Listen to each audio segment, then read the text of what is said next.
நன்றி இறையருளே குருவர்களே. எல்லாருக்கும் வணக்கம். சமையல் அறையில் 4 பொருள் மாற்ற வேண்டி முன்னாடி பேசியிருந்தேன். அது யாரெல்லாம் மாற்றினீங்கன்னு எனக்கு தெரியல. நிறைய பேர் மாற்றினேன்னு சொல்லியிருந்தீங்க.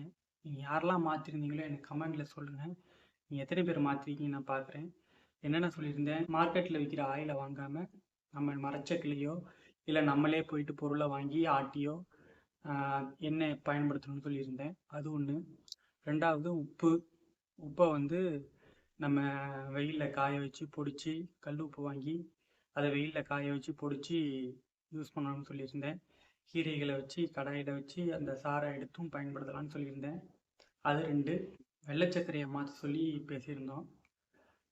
அதுக்கப்புறம் பெருங்காயம், மஞ்சத்தூள் இதெல்லாம் பற்றி பேசியிருந்தோம். இதெல்லாம் எத்தனை பேர் மாற்றினீங்கன்னு எனக்கு தெரியல. இதெல்லாம் யாரெல்லாம் மாற்றுறீங்களோ கண்டிப்பாக எனக்கு கமெண்டில் சொல்லுங்கள், நான் தெரிஞ்சுக்கிறேன். இன்னைக்கு நம்ம சமையலறையை மாற்ற வேண்டிய இன்னும் 4 பொருட்கள், அதனால தான் அதே சட்டையை போட்டிருக்கேன். ஸோ இது பார்ட் 2 வீடியோ. சரி, நம்ம வீடியோக்குள்ளே போகலாம். இன்றைக்கும் சமையலறையில் இந்த 4 பொருட்களில் கண்டிப்பாக மாற்ற வேண்டிய பொருள் நம்ம என்ன தான் ஆயிலை சரியாக மாற்றினாலும் உப்பை சரியாக மாற்றினாலும் நம்ம சமைக்கிற பாத்திரம் கரெக்டாக இருக்கணும் இல்லைங்க. இந்த பாத்திரங்களில் நம்ம நிறைய பேர் தப்பான பாத்திரங்களை யூஸ் பண்ணுறோம். அதுதான் இந்த நான்ஸ்டிக் தவா, அப்புறம் இந்த அலுமினிய பாத்திரங்கள். இது ரெண்டுக்குமே நிறையா 100% வீட்டில் இது ரெண்டையும் நீங்கள் பயன்படுத்துகிறீங்க. இது ரெண்டுமே நம்ம பயன்படுத்துனது கிடையாது, நம்ம முன்னோர்கள் பயன்படுத்துனது கிடையாது. இது எல்லாமே இடைப்பட்ட காலத்தில் நமக்கு புகுத்தப்பட்டது. இது நம்மளால் வாங்கணும்ல, நம்ம வாங்க வைக்கப்பட்டோம். அது நல்லா புரிஞ்சுக்குங்க. இன்னிலேருந்து அந்த பாத்திரங்களை நீங்கள் யூஸ் பண்ணாதீங்க. அது நம்ம உடம்புக்கு கேடுகளை மட்டுமே விளைவிக்கும். எந்த நாளும் நன்மையை விளைவிக்காது. நான்ஸ்டிக்கில் அந்த மேலே தடவுற டெஃப்லான்ற கோட்டிங் நம்ம உடம்புக்கு ரொம்ப ஆபத்தானது. அது ஹீட் அதிகரிக்கையும் அதை நம்ம விளக்கும் போதும் அதில் உள்ள கீரைகளை எடுக்கும் போதும் அதுலேருந்து நிறைய கெமிக்கல் ரியாக்ஷன் ஆகி அது உணவோடு கலந்து நம்ம உடம்புக்கு போகும்போது நமக்கு பல விளைவுகளை ஏற்படுத்தும். ஸோ முன்னையிலேருந்து இந்த டெஃப்லான் பயன்படுத்தின அந்த நான்ஸ்டிக் தவா அதெல்லாம் பயன்படுத்தாதீங்க. அது நிறைய பேர் வீட்டில் இருக்குது. இப்போதைக்கு ரீசெண்டாக நிறைய பேர் வீட்டில் அதை வாங்கி வச்சுருக்கீங்க. அதே மாதிரி அலுமினியம் பாத்திரம், அதுவும் ஹீட்டில் உணவோட வினைபுரிஞ்சு நம்மளுக்கு உடம்புக்கு பிரச்சனையை கொடுக்கும். ஸோ இன்றைக்கி முடிவு பண்ணுங்கள், இந்த 2 பாத்திரத்தையும் தலையை தூக்கி வீசிடுங்க. இந்த வீடியோ பார்க்குற யாரெல்லாம் எத்தனை பேர் மாற்றுவீங்கன்னு தெரில, ஆனால் கண்டிப்பாக அதை மாற்றுங்க. இது உங்கள் குழந்தைகளுக்கெல்லாம் ஜீன் லெவலில் போய் பிரச்சனை கொடுக்கும். ஸோ இன்றைக்கே இதை மாற்றிடுங்க, எப்படியாச்சும் மாற்றிடுங்க. இதுக்கு மாற்று வழியாக நான் சொல்கிறது என்னென்னா, இரும்பு கடாய் பயன்படுத்துங்க. இரும்பு கடாய் பயன்படுத்தும் போது அது சமைக்கிற உணவுகளில் இரும்புச்சத்து கூட அதிகமாகும். நம்ம உடம்புக்கு அது ரொம்ப நல்லதாக இருக்கும். நம்ம முன்னோர்கள்லாம் அதான் பயன்படுத்தினாங்க. இரும்பு கடாய் தான் நம்ம வச்சுருந்தோம். இன்றைக்கி அது ரேட் கூட இருக்குதுன்னு சொல்லி யாரும் வாங்காமல் விட்டுறீங்க. ஆனால் அது ஒரு முறை வாங்கினா போதும். இதனாச்சும் வருஷத்துக்கு ஒருக்க மாற்றிக்கிட்டே இருக்கணும். அது ஒரு முறை வாங்கினா போதும். நம்ம தலைமுறையாக இந்த இரும்பு கடாய் நம்மக்கிட்ட அடுத்தடுத்த தலைமுறைகளுக்கு அதை நம்ம வச்சுக்கலாம். அவ்வளோ ஒரு நன்மையாக இருக்கும். முக்கியமாக உணவில் இரும்பு சத்து கிடைக்கும். ஸோ இன்னையிலேருந்து இரும்பு கடாயை வாங்குறத முடிவு பண்ணி இன்றைக்கே போய் வாங்கிடுங்க. வாங்கி அதை நீங்கள் சமைச்சு பாருங்கள். அதில் இன்னமும் ருசியும் நல்லாயிருக்கும். அதுக்கப்புறம் மண் பாத்திரத்தில் குழம்பு வச்சு பாருங்கள், நல்லா அருமையாக இருக்கும். அந்த மண் பாத்திரத்தை வச்சிங்கன்னா இயற்கை மனம் மாறாமல் அப்படியே அந்த சுவைகள் அந்த மண் பாத்திரத்தில் கிடைக்கும். மண் பாத்திரத்தில் இன்னொரு விஷயம் என்னென்னா, அது ஹீட்டை அப்சர்வ் பண்ணும். அடுப்பை அமர்த்தினாலும் அது இன்னமும் நமக்கு குழம்பு ஹீட்டாகவே இருக்கும். ஸோ மண் பாத்திரம் யூஸ் பண்ணுங்கள். அது இல்லாமல் ஈயம் பூசின பித்தளை பாத்திரம், அப்புறம் செம்பு பாத்திரம்னா தண்ணி ஊற்றி வச்சுக்கலாம். அதை நீங்கள் ஆனால் நல்லா கழுவிடணும். செம்பு பாத்திரங்கள் யூஸ் பண்ணும்போது சில பேர் உடலுக்கு ஒத்து வராது. அவங்களாம் மண்பானையிலே தண்ணி வச்சு யூஸ் பண்ணுங்கள். மண்பானையும் யூஸ் பண்ணலாம், செம்பு பாத்திரத்துலேயும் தண்ணி யூஸ் பண்ணலாம். வெயில் காலத்துக்கு மண்பானை யூஸ் பண்ணுங்கள், மழை காலத்துக்கு செம்பு பானை யூஸ் பண்ணுங்கள். நிறைய பேர் வீட்டில் பிளாஸ்டிக் குடத்தில் தான் தண்ணி வச்சுருக்கீங்க. அது மிகப்பெரிய தப்பு. அதை இன்றைக்கே மாற்றிடுங்க. மாற்ற வேண்டிய பாத்திரங்கள், அதுக்கு மாற்றான பாத்திரங்கள், இது ரெண்டுமே சொல்லிட்டு இது ரெண்டுமே நான் உங்களுக்கு ஸ்லைடில் போடுறேன், பார்த்துக்குங்க. நிறைய பேர் குழந்தைகளுக்கு பிளாஸ்டிக்கில் சாப்பாடு லஞ்சு கொடுத்து அனுப்புகிறீங்க. அதெல்லாம் பண்ணாதீங்க, அது பெரிய தப்பு. நல்ல பாத்திரமா நல்ல ஸ்டெயின்லெஸ் ஸ்டீலில் பாத்திரங்கள் நிறையா இருக்குது, அதை வாங்கி கொடுங்க. அதுக்கப்புறம் சமையல் அறையில் பிளாஸ்டிக்கில் நிறையா பொருட்களை ஸ்டோரேஜ் பண்ணி வச்சுருக்கீங்க, அதையும் மாற்றிடுங்க. நம்ம சமையல் அறை எப்பவுமே ஹீட்டாக இருக்கும். அதனால் சில தரமற்ற பிளாஸ்டிக் பாத்திரங்கள் உருவ கிளம்பும்.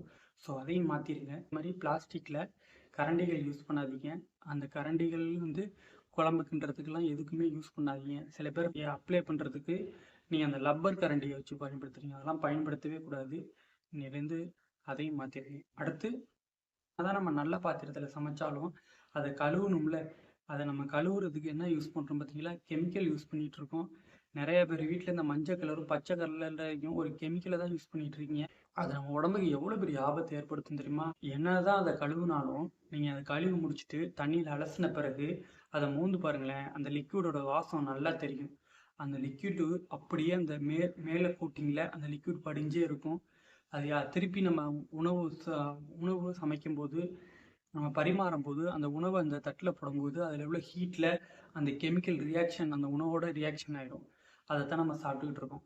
நீங்கள் சும்மா கழுவுனா கூட அந்த பாத்திரம் நல்லாயிருக்கும். ஆனால் எல்லாருமே இந்த லிக்விடை போட்டு கழுவுறீங்க. அதை தண்ணி ஊற்றி கழுவிட்டா சுத்தமாக இருக்கும்னு நினைக்கிறீங்க. அது சுத்தமாக இல்லை. ரொம்ப ரொம்ப ரொம்ப ரொம்ப கெமிக்கல் நிறைந்த பாத்திரமாக இருக்குது. இத்தனைக்கும் நம்ம சாப்பிட்ற சாப்பாட்டு தட்டில் கெமிக்கலோட நம்ம சாப்பிட்டுக்கிட்டு இருக்கோம். இத்தனை பேருக்கு இது தெரியும் சொல்லுங்கள். எனக்கு தெரிஞ்ச 190 வீட்டில் இந்த லிக்விட் மட்டும்தான் பயன்படுத்துறீங்க. பயன்படுத்தாத வீடு ரொம்ப ரொம்ப சொற்பந்தான். முதல்ல இந்த லிக்விட் பயன்படுத்துறது நிப்பாட்டுங்க. அது நம்ம கெமிக்கல் அந்த தட்டில் படிஞ்சே இருக்கும். அதுக்கு மாற்றாக நிறைய பொருள் இருக்குது. அதை நான் சொல்கிறேன். அதில் நோட் பண்ணி வச்சுட்டு அதை வாங்கிக்கிங்க. அதுக்கு பதிலாக நீங்கள் வந்து என்ன பண்ணுறீங்கன்னா, ஈஸியாக தான் தண்ணியில் வந்து எலுமிச்சப்பழத்தை சாரை புழிஞ்சிக்குங்க. எலுமிச்சப்பழத்தையும் வச்சுக்கோங்க. அதையும் உப்பையும் கலந்துக்குங்க. அதில் நீங்கள் நல்லா விளக்கலாம். அது இல்லாமல் செங்கல் கிராமத்துலலாம் சாம்பல் இருக்கும், அதில் விளக்குவாங்க. செங்கல் தூள் இருக்கும், அதில் விளக்குவாங்க. நாட்டு மருந்து கடையில் கெமிக்கல் இல்லாத டிஷ்வாஷ் லிக்விட்லாம் விற்கிது. அதை வாங்கியும் பயன்படுத்துங்க. அதோட சிறப்பு என்னென்னா, உப்பும் எலுமிச்சச்சாறும் அந்த எலுமிச்சை தோலும் இதை வச்சு நீங்கள் விளக்குங்க. அருமையாக இருக்கும் பாத்திரம். அதுவே நம்மளுக்கு போதுமானது. அது இல்லாதவங்க நான் ஸ்லைடில் போடுறேன், அதெல்லாம் பயன்படுத்தலாம். அதுக்கு இன்னொரு மாற்று வழி பயோ என்சைம். நீங்கள் பயோ என்சைம் யூஸ் பண்ணுங்கள். அது ரொம்பவே நல்லாயிருக்கும். இது இன்னமும் அந்த டிஷ்வாஷ் லிக்விட் பதிலாக மிகச்சிறந்தது. அது முக்கியமாக நம்ம பாத்திரம் விளக்குறதுக்கு மட்டும் இல்லாமல் நம்ம வீடு கழுவுறதுக்கு, இந்த சிங்கு கழுவுறதுக்கு, இது மாதிரி எல்லா இடத்துக்கும் நம்ம பயன்படுத்தலாம். அது மாதிரி வீடு இந்த கண்ணாடி கிளாஸு மற்ற பொருட்களை கழுவுறதுக்கு, இது எல்லாத்துக்குமே அந்த ஒரு லிக்விடு வந்து யூஸ் பண்ணி பயன்படுத்திக்கலாம். முக்கியமாக அதை வந்து டாய்லெட்டு யூசேஜுக்கு இது எல்லாத்துக்குமே பயன்படுத்தலாம். உங்களுக்கு ஒன்று தெரியுமா? நம்ம அந்த பாத்திரம் வெளியில் பாத்திரம் விளக்குறோம்ல, அந்த இடம் பார்த்திங்கன்னா அந்த தண்ணி ஒரு இடம் இந்த கெமிக்கல் சோப்பு யூஸ் பண்ணுறதுனாலையோ இந்த லிக்விட் யூஸ் பண்ணுறதுலையோ அந்த தண்ணி ஒரு இடம் சாக்கடையாக மாறும். ஆனால் பயோ யூஸ் பண்ணும்போது அந்த அந்த ஓடுற தண்ணி வந்து தெளிவாக இருக்கும். அந்த இடத்துல சாக்கடை வராது. அந்த இடத்துல செடிகள்லாம் ரொம்ப நல்லாவே வளரும். ஏன்னா இந்த பயோ என்சைமில் நல்ல பாக்டீரியாக்கள் இருக்குது. இந்த நல்ல பாக்டீரியாக்கள் அந்த அந்த கெட்ட பாக்டீரியாவில் சாப்பிட்டுட்டு அந்த இடமே சுத்தமாக்கி விட்ரும். அப்போ நம்ம அந்த பயோ என்சைம் யூஸ் பண்ணோம்னா ரொம்ப நல்லாயிருக்கும். எனக்கு தெரிஞ்ச நிறைய பேர் தயாரிக்கிறாங்க. எனக்கு வேணால் இருந்துச்சுன்னா நான் சொல்கிறேன். அப்புறமா உங்களுக்கு ஸ்லைடில் போடுறேன், வாங்கிக்கிங்க. அது ஈஸி தான். நம்ம ஹீலோபாஸ்கர் ஐயா பயோ என்சைம் பற்றி நிறைய வீடியோ பேசியிருக்காரு. யூடியூப்லேயே இருக்கும். எப்படி தயாரிக்கிறதுன்னு பேசியிருப்பாங்க. நீங்கள் அதை பார்த்து வீட்டிலே பயோ என்சைம் தயாரிச்சுக்கலாம். அதை நீங்கள் பார்த்து தயாரிச்சுக்கிங்க. முடியாதவங்க, எனக்கு தெரிஞ்ச ஃப்ரெண்ட்ஸ் நான் இன்னும் விசாரிக்கலை, விசாரிச்சுட்டு கிடச்சிச்சின்னா நான் உங்களுக்கு நான் இந்த வீடியோலேயே லிங்க் கொடுக்குறேன். இல்லைனா அதுக்கு தனியாக ஒரு ஷார்ட்ஸ் பேசுகிறேன். அதை வாங்கி பயன்படுத்துங்க. ரொம்ப யூஸ்ஃபுல்லாக இருக்கும். உங்கள் மாத பட்ஜெட்டில் ரொம்பவே செலவு குறையும். ஏன்னா நம்ம அதிகமாக இந்த வீட்டு தரையில் வாங்குற லிக்யூடு, இது டிஷ்வாஷுக்கு வாங்குற லிக்யூடு, டாய்லெட்டுக்கு வாங்குற லிக்யூடு, இது எல்லாமே கெமிக்கலு. ரெண்டாவது எக்ஸ்பென்சிவ். அதை விட்டுட்டு நம்ம இந்த ஒரு பயோ என்சைம் மூலியமாக ஈஸியாக நம்மளே தயாரிச்சிக்கலாம். இது ரொம்ப ரேட்டும் கம்மி. ஏன்னா தயாரிக்கிறதுக்கு தான் ஒரு 60 நாள் ஆகும். ஆனால் தயாரிச்சிட்டோம்னா இது ஒரு வருஷத்துக்கு மேலே வச்சுக்கலாம். நம்ம வீடு ஃபுல்லாக யூசேஜுக்கும் வச்சுக்கலாம். சில பேர் அது வியாபாரம் கூட பண்ணலாம். சரி, அது எப்படி பண்ணுறதுன்னு ஹீலோபாஸ்கர் ஐயா வீடியோ பார்த்து தெரிஞ்சுக்குங்க. முடியாதவங்க வெளியில் வாங்கிக்கிங்க. அதுக்கப்புறம் அந்த நம்ம சாப்பிட்ற தட்டு இருக்குல்ல, அதை வாரத்துக்கு ஒருக்கனாச்சும் வெயிலில் காய வைங்க. வெயில் படுற மாதிரி நல்ல இடத்துல காய வைங்க. வெயில் படணும். அப்போ தான் அதில் உள்ள பாக்டீரியாக்கள்லாம் போகும். நம்ம எத்தனை பேர் வீட்டில் வெயிலில் காய வச்சுருக்கோம் சொல்லுங்கள். பாத்திரம் வாங்கினதுலேருந்து காய வச்சுருக்கிறதுக்கு நிறைய பேர் வீட்டில் வாய்ப்பே இல்லை. சரி, எனக்கு தெரிஞ்சு கிராமத்தில் கூட வைப்பாங்க. ஆனால் டவுனில் இருக்கிற யாருமே வச்சுருக்க மாட்டீங்க.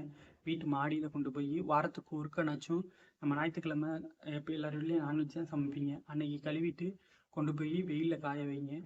எல்லா பாத்திரத்தையும் கூட காய வைக்க வேண்டாம். ரெகுலராக பயன்படுத்துகிற பாத்திரங்களை கொண்டு போய் காய வைங்க. முக்கியமாக நம்ம சாப்பிட்ற தட்டை கொண்டு போய் காய வச்சுருங்க. வாரத்துக்கு ஒருக்கனாச்சும் இலையில சாப்பிட்ற மாதிரி பார்த்துக்குங்க. அது உடம்புக்கு ரொம்ப ரொம்ப நல்லது. 2 பொருள் சொல்லிட்டேன். அடுத்து 3வது பொருள், நம்ம கழுவுறதுக்கு பயன்படுத்துகிற நார். எல்லார் வீட்லேயும் அந்த பச்சை கலரில் கெமிக்கல் நார் ஒன்று விற்கிது. அதே மாதிரி வெள்ளை கலரில் அந்த இரும்பு நார் ஒன்று விற்கிது. இதைத்தானே யூஸ் பண்ணிகிட்டு இருக்கீங்க. இதில் எவ்வளோ பெரிய பிரச்சனை தெரியுமா? அந்த டெஃப்லான் கோட்டிங்லாம் அந்த இரும்பு நாரில் எடுத்துக்கப்படும். எப்படி பாருங்கள், டெஃப்லான் கோட்டிங் கொடுக்கறதும் அவங்க தான், அதை கழுவுறதுக்கு லப்பர் அந்த கெமிக்கல் இது கொடுக்குறதும் அவங்க தான். இவங்கன்னு கேட்குறீங்களா? அவங்க யாருன்னா அவங்க அப்படின்ற வச்சுக்கோங்க. அவங்க தான் கொடுக்குறாங்க. நல்லா தெரிஞ்சுக்கங்க. எதையுமே நம்ம வாங்கலை, நம்ம வாங்க வைக்கப்படுறோம். உங்களுக்குலாம் ஒன்று தெரியுமா? நம்ம முன்னாடி என்ன வாங்கணுன்றத அவங்க முடிவு பண்ணாங்க. இன்னைக்கு நம்ம என்ன யோசிக்கணுன்றத அவங்க முடிவு பண்ணுறாங்க. நிறைய பேர் கவனிச்சிருக்கலாம். நீங்கள் ஏதாச்சும் ஒரு பொருள் வாங்கணும்னு நினச்சிங்கன்னா நாளைக்கே அது உங்கள் ஃபோனில் அந்த டிஸ்பிளே ஆகிட்டே இருக்கும். அந்த பொருளை வாங்க சொல்லி ஆன்லைன் ஷாப்பிங்கில் மூலமாக வந்துக்கிட்டே இருக்கும். இன்றைக்கி நம்ம என்ன யோசிக்கணுன்றது இந்த ரீல்ஸ் மூலியமாக அவங்க தான் முடிவு பண்ணுறாங்க. உங்கள் மைண்டு என்னன்றதை ஈஸியாக ரீட் பண்ணிடுறாங்க. ஸோ நீங்கள் என்ன பண்ணணும், அடுத்து என்ன வாங்கணும், இதெல்லாமே அவங்க தான் முடிவு பண்ணுறாங்க. எவங்கன்னு கேட்குறீங்களா? அவங்க தான். புரிஞ்சுக்குங்க. ஸோ நம்ம தான் எல்லாத்தையும் யோசித்து நடந்துக்கணும். அதனால தான் நான் சொன்னேன், நிகழ்காலத்தில் இருங்க, தியானம் பண்ணுங்க அப்படின்னு. நிகழ்காலத்தில் இருக்கும்போது நமக்கு சில விஷயங்கள் புரியும். அதுக்கு தான் நான் தியானம் பண்ண சொல்கிறேன். தியானம் பண்ணுங்க, மனதை ஒருநிலையாக்குங்க. சில விஷயங்கள் உங்களுக்கே புரிய வரும். நல்லா யோசிக்கிற திறன் அதிகமாகும். நம்மளை யோசிக்க விடாமல் பண்ணுறதுக்கு தான் நம்மளை சுற்றி நிறைய விஷயங்கள் நடக்குது. பெண்களுக்கு சீரியல், ஆண்களுக்கு கிரிக்கெட், திரைப்படங்கள், இதெல்லாம் நம்மளை யோசிக்க விடாமல் ஒவ்வொரு விஷயமா மாற்றிக்கிட்டே இருப்பாங்க. நம்மளை என்றைக்குமே யோசிக்க விட மாட்டாங்க. இந்த சூழ்நிலையிலே நம்மளை சுற்றி வச்சுக்குவாங்க. இதெல்லாம் நம்ம புரிஞ்சுக்கணும். நான் சொல்கிற மாதிரி நிகழ்காலத்தில் இருங்க. இதெல்லாம் உங்களுக்கே புரியும். உங்களை உள்ளர்லேருந்தே ஒருத்தர் வந்து சொல்லுவார். அதை நீங்கள் கேளுங்க. அதுக்கு நீங்கள் முதல்ல அமைதியாக இருக்கணும். அதை கேட்குறதுக்கான திறனை நீங்கள் வளர்த்துக்கணும். சரி, டாபிக்குள்ளே போயிடுவோம். அடுத்து அந்த நார் பற்றி சொல்லியிருந்தேனே, அந்த நார் நீங்கள் மாற்றணும். ஏன்னா அதில் வந்து கெமிக்கல் ஈஸியாக காயாது. 2வது, அதை நீங்கள் கிட்டத்தட்ட எல்லாம் 1 மாதம் வரையும் பயன்படுத்துறீங்கல்ல, அது கிட்டத்தட்ட 2 நாள் 3 நாள் மட்டும்தான் பயன்படுத்தணும். அதை பயன்படுத்தின பிறகு அதை புழிஞ்சிட்டு வெயிலில் காய வைக்கணும். எத்தனை பேர் காய வைக்கிறீங்க? அது எதுவுமே கிடையாது. ஏன்னு சொல்கிறேன் தெரியுமா? அது நம்ம டாய்லெட்டில் இருக்க பாக்டீரியாவை விட அதில் இருக்க பாக்டீரியா அதிகம்னு நிறைய ஆய்வுகள்லேருந்து சொல்லிட்டாங்க. ஆனாலும் நம்ம மாற்றவே இல்லை. சில பேருக்கு இந்த விஷயமே தெரியாது. இன்னையிலேருந்து அந்த நாரை தூக்கி போட்டுருங்க. அது காயவும் காயாது. அதில் பாக்டீரியாக்குள்ளே அவ்வளோ குடியேறி இருக்கும்.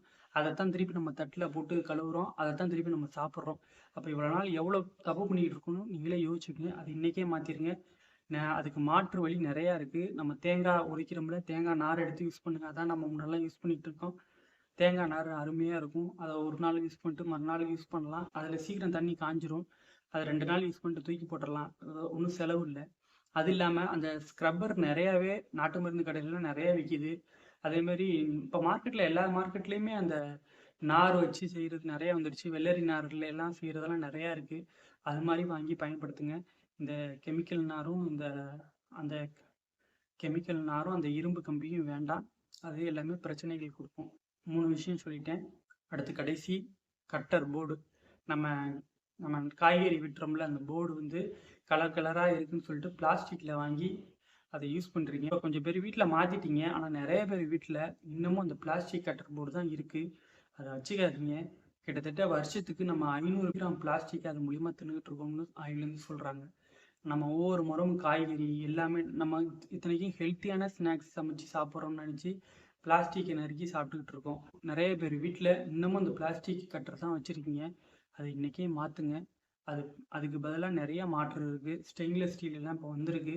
அதை யூஸ் பண்ணுங்கள். அதை விட சிறந்தது வந்து வுட்டில் உள்ளது நமக்கு நம்ம ஆரோக்கியத்தை கொடுக்கும்.